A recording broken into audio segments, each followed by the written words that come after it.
Woohoo! Inktober. That's what I'm talking about. I've got, I think, something like 16 of them done. Of course, this is not number 16. But anyway, I finished about 16 of them. I got videos on the way. I'm pretty excited. Let me do a little brainstorming here in this video for overgrown. So I'm losing track of the days. What is this, day 14 maybe? Yeah. And doing a little brainstorming for overgrown. So I cannot stress to you enough how important the brainstorming part of it is. Now, I don't do brainstorming for it every single time. I've got a couple of days that I missed, but every single time I brainstorm, I'm impressed with how much I can bring to my brain when I try really hard. I'm surprised at how, like whatever idea that I had that I thought was really good, something usually comes up that alters what I think a little bit about the prompt. And then here's something else that I think is pretty awesome. I'm doing skulls. My challenge, as I've told you, is to do skulls every day of Inktober. And so every day I'm using the same skull. And so it sort of limits me in what all I can do, but it also forces me to become a little bit more creative with what I've got. And you'd be surprised at how many times you can do a skull before you run out of good ideas, But the prompt usually kind of forces me to come up with something a little bit more, creative, or and I'm really trying to think outside the box. I don't want to do the same overgrown that everybody else does. And I may be hitting on some of the same stuff just because, but I'm trying to think outside the box, and usually brainstorming helps quite a bit. So this is the skull that I've been drawing every day. I do have some other skulls to choose from, but I've been using this one because it's small and it fits on my desk pretty easily, and it doesn't get in the way. And I bought this thing on Wish, the Wish app, for the price of shipping, which I think was about $4. Now, I did have to wait like a month for it. And I may order some more of these because I just really, really like this one. Now, when I did swing, I wanted to use the jaw kind of like by itself. I wanted to look at it, and so I kind of stretched the spring out. But it's still working, and it still kind of holds in place, so that's fine. The desk that you're looking at, or the paper that I'm working on, it's got the little portrait of a friend of mine that I did. And it's just kind of some scrap paper that I put down, and I added his portrait to it, and I kind of like his portrait, but I'm not too worried about anything messing it up because, well, it just kind of adds texture. So anyway, I'm going to take the skull and draw it again, and I have to admit I am getting kind of tired of drawing the skull over and over again. I never thought I would have ever heard myself say that because I love skulls and I love drawing skulls, but this is getting a little bit tiresome.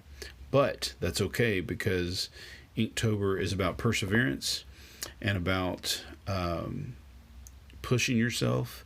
And so I've got sort of a double goal to finish Inktober and to do the skulls with it. So anyway, thinking outside the box, I was trying to think about what overgrown is and what it really means, and I've put a few things down before I realized and remembered that overgrown really is like a yard being overgrown.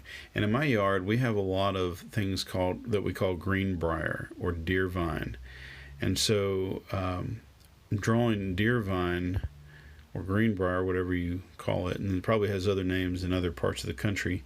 It's this vine that has green leaves and thorns all over it, and it's just really a big old mess. And we had to pull a lot of it out of our yard when we first bought the house, and we still to this day are having to like pull it up all the time, and if we're not careful, it gets out of control. So anyway, that's what I'm drawing, just kind of like wrapped around the skull, all over it, looped in and out of the eyes and around the jaw parts and all of that, and or temple. I'm not sure what that part is beside the eye that kind of has like a gap in it between it and the skull. But anyway, had a little vine growing through that, and then up under it, and a leaf coming out from under it, and so on. So I'm using Bombay India ink here. I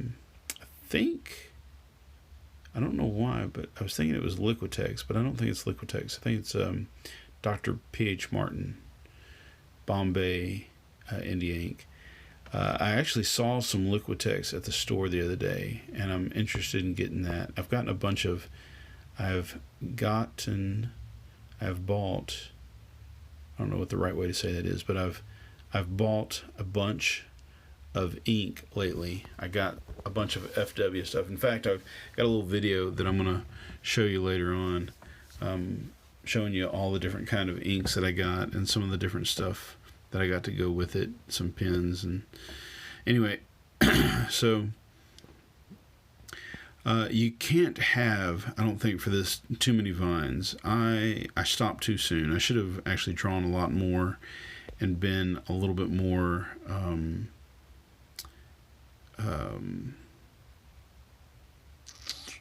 what do you call it? I don't know, aggressive about how many vines that I drew.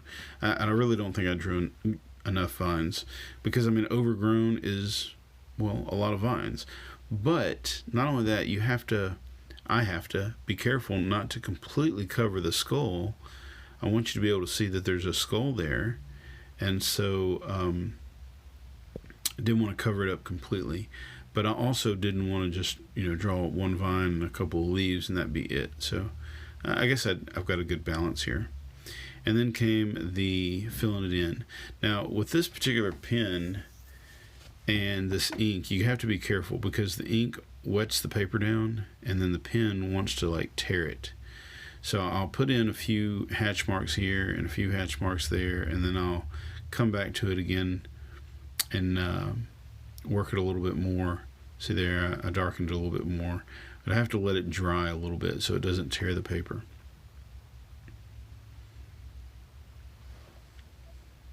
Now, as I said, I got some different colored inks. I'm not really sure, like, this stuff can be called ink. It's in a bottle, and the bottle says ink, but it also says acrylic ink. And I'm just wondering, like, does ink just mean like the consistency of the acrylic? Is it really acrylic paint that's like watered down and I paid too much money for? I don't really know, but I do like the way it feels, and I like the way it paints, and I like using it a lot. I think my whole life has sort of changed with this ink stuff. Really like it. So if nothing else, Inktober has been fantastic for that purpose alone, giving me inks to use and introduce. I've been using like black ink for a while now, just straight up black ink, but I've not really been using all of these colored inks like FW ink and Bombay ink and Liquitex ink. I haven't used any Liquitex yet, but I plan on getting some. So anyway, that, my friends, is overgrown, and I did run out of battery power on my phone, and it died before I got the entire background painted in the way I wanted to. But you'll see here in a few minutes the background finished. And so let me take a few minutes to say thank y'all for watching. Thank you to all of the people who have been hanging out and coming back and watching more and more and more. Especially some of the teachers that are showing this to your classes. I really appreciate that. I hope it's been inspirational. I hope it's been helpful. I hope you are enjoying Inktober. And don't forget to give me a thumbs up, please. That thumbs up is super important. Lets YouTube know that my video is worth putting up higher on the search results. When people search for Inktober or whatever they search for, that thumbs up helps YouTube know that it's time for my video to be up higher on the search results. Also, don't forget to comment down below. I love to hear from y'all, and I would love for you to subscribe and share the video on Facebook or wherever you do your social media. So thanks for watching. Enjoy Inktober. Go make some art.